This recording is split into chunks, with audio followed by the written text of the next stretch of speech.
But Kendeka Prize for African Literature is a dream that has come true and we are witnessing today. Last year we had a book launch, which we did in another occasion, and we launched one of my books, I Am Listening. The dream has always been to have a continuous flow of new stories coming every year. But I realized that I didn't have enough stories to tell. So I needed somebody to assist me in telling the stories. So I approached my good friend, Mr. James Muro. Mr. Muro runs a blog, a literary blog, and he gave me space, and I solicited for submission from his reader. So I received submissions from West Africa, South Africa, East Africa, and many more. So from those submissions, we selected the ones which we wanted to put in the book, which is the title, I'm Listening 2020 edition. To entice or to encourage people to write more in the future, the idea of coming up with a prize started boiling in me. And along the way, I approached people, I sought advice, and I received support from all over. And a friend of mine told me he can support me with a bit of money, which he can be giving out as prizes for those people who enter for the competition. So in principle, that's the history behind the Kendeka Prize for Literature, for African Literature. And to move it ahead, I had to put together people who will be doing the judging, selecting, and anything else to do with such a prize, a continental prize. So today, with your permission, we are going to unveil the advisory board in the program. It is stated so. And from there, the chairman of the board will also give us the way ahead. And I believe that among you there are people who have stories that we need to hear. Turn to your neighbor and tell him that you have a story to tell. I'm not hearing it. Anywhere you are traveling, where you are sitting, when you are sleeping, there are things which are happening around you. And these are the things, women, our ladies, sorry for calling you, I'm not called, I'm sorry for that. But our ladies are very good in that. They tell stories. Saa zingine mnasema ni mshene. It's not mshene. That is oral literature.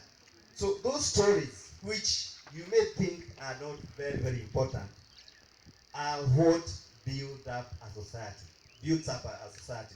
Because from what you had another person did and developed, you are able to copy that, or you maybe improve on what he did or she did and come up with something better. So we want those stories. So we have already told ourselves that we have stories to tell, and I believe when we call for submission next year, amongst ourselves, we shall have submissions from you. So that's basically how the prize is. And to explain why Kendeka Prize for African Literature, allow me to invite a Kendeka, because Kendeka is the name of my late mother, and the best placed person to explain why Kendeka is a Kendeka. Can one Kendeka come out please and present the other Kendekas? There she is, Bwana MC.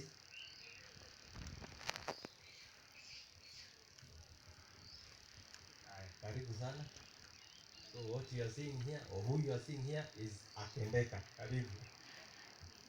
Good afternoon. Good afternoon. My name is Edna Nyambura Karaoke. Yes, I'm proud to represent the Kendeka. It is an honor for me. Mine have been my uncle and outmost Kendeka being my sister. So I'm very proud of this moment, and I would have hoped to be here to actually see what her name has become. I'll read a script from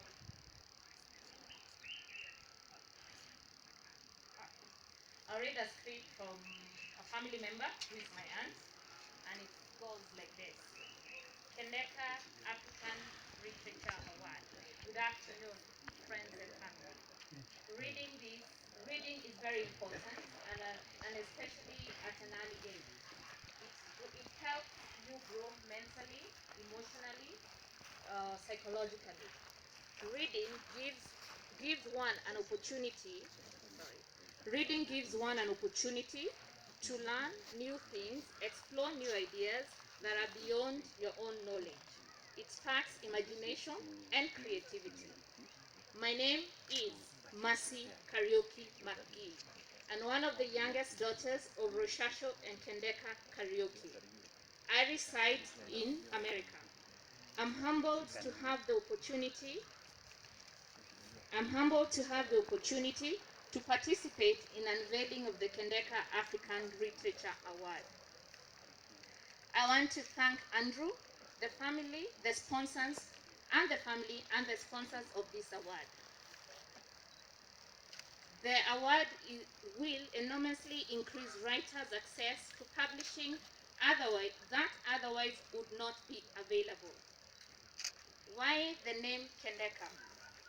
Our mother was not able to achieve the highest education, unlike our dad, who got lucky and educated by the British during the post-colonial times.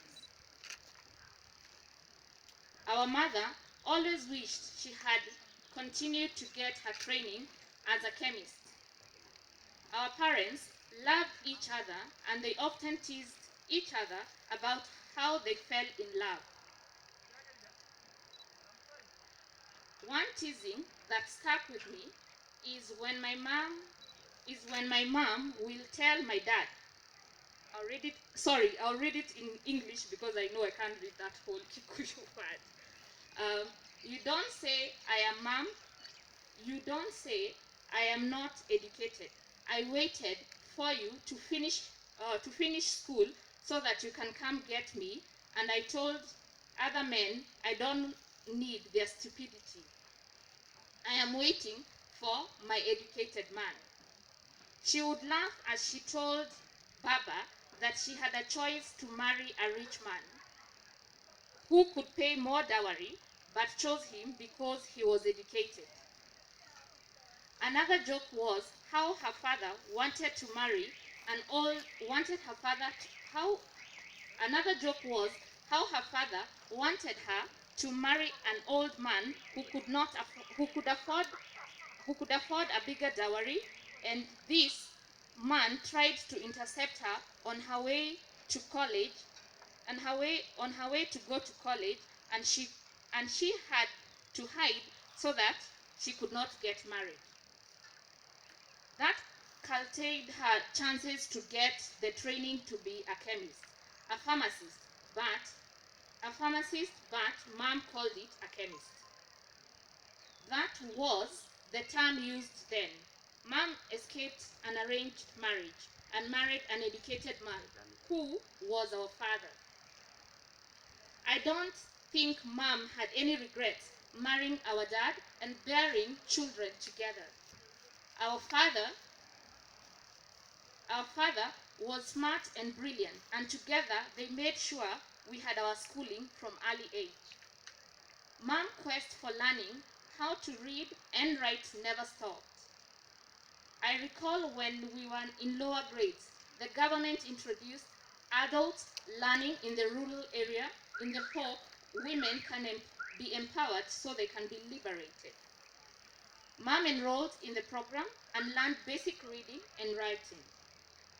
That meant she could understand English and could write in English, Swahili, as well as Kikuyu. This meant now she can read the Bible, scan a newspaper with dad, plus other easy reading things like medicine bottles, etc. This must have been very empowering to her. She had gained knowledge and sense of freedom.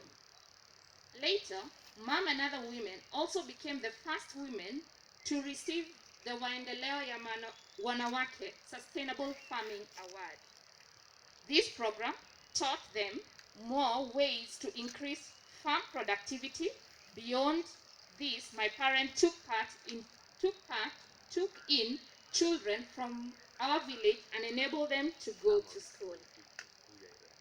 They believed it was important to give children education. Now, you can see why this award is important. It carries a legacy of our parents' dedication to give others access to education. Andrew, thank you for your dedication to writing and giving a gift of reading and writing to others. I hope you will leave here inspired to pass the knowledge of reading to the next generation of readers and writers. Asanteni sana.